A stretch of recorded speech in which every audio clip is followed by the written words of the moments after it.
Mark, very good to see you. We're going to jump into the headline. Should you buy risky assets in your 401k? Potential changes could be coming to your workplace retirement plan. President Trump recently signed an executive order that would pave the way for riskier assets to be included in 401k plans. So, what's new here? Well, it's very interesting that they've decided to go this way because what it allows participants to do, if their 401k allows this, of course, they have to adopt it into their plan. It allows you to invest in riskier assets like cryptocurrency, non-traded real estate, and private equity. Yeah, it really is interesting. And I'm glad you brought up private equity because we hear that a lot. But what does it mean exactly? So private equity is essentially where, when you think of a hedge fund or a private institution where they're going to buy private companies, these are companies that haven't gone public, and they're going to invest in them. And ultimately, they're going to hold them for a period of time.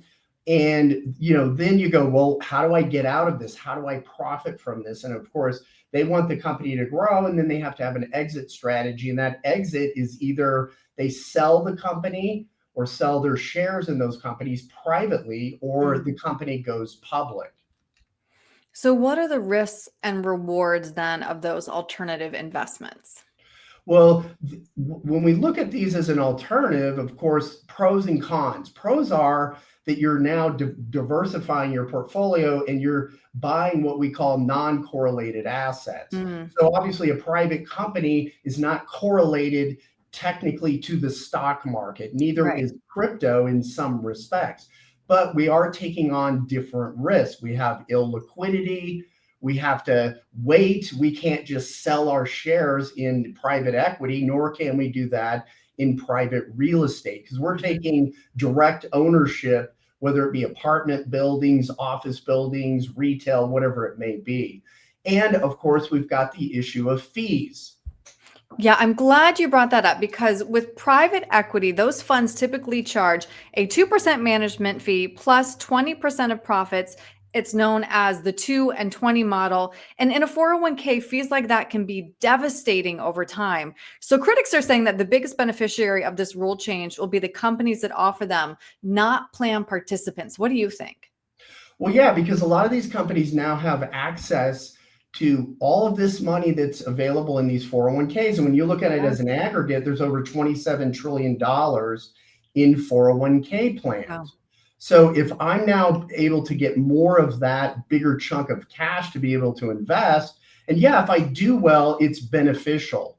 But really, what we have to understand as investors, if our 401k plan adopts this, we really have to be astute investors because, yeah, those fees are heavy. I mean, regardless if they make money or not, they're still going to charge that 2% fee. Mhm. And that's to keep the lights on and to run the operations of that firm, that hedge fund, or whatever it is. And then obviously they have to hit certain benchmarks in order to capture that 20% profit. If they can do that, yeah, it can be beneficial, but that may take many, many years to see those profits in your 401k.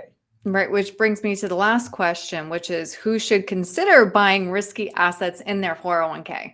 Yeah, I mean, that's a really good question. I think it should boil down to if you're a very astute investor, if you understand how to invest in these and do the due diligence, or you're going to have to hire an expert to help you do that. I think that's the only way you're going to invest in these. And then I think you have to understand you have to have a longer time horizon with these because again, because of the illiquidity of real estate and private equity, obviously crypto has its own set of risk. It's just a more volatile asset. But I think we have to have a much longer time horizon. So it's probably more appropriate for people that are much younger, that have a longer time horizon than people that are really close to retirement, because you can't afford either the illiquidity if you have to get to the asset, or if the asset drops in value, you can't just sell it. You're stuck in it, and you may lose a lot of money, and you may lose all your money that you have invested in that. Hmm. Yeah, it really is an interesting and significant change. So, Mark, if somebody wants to talk through whether this is the right fit for them, what's the best way to reach you with questions?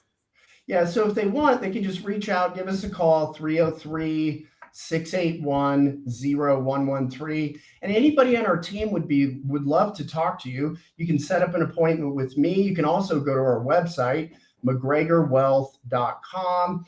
We have a link to my calendar. And yeah, it could be a 30-minute phone call. It could be in person, whatever you would like. But yeah, we'd love to address these questions, especially if you know that your 401k provider is going to add Mm, this on as an option. yeah, interesting. All right, Mark, thank you. All right. Thank you, Aaron.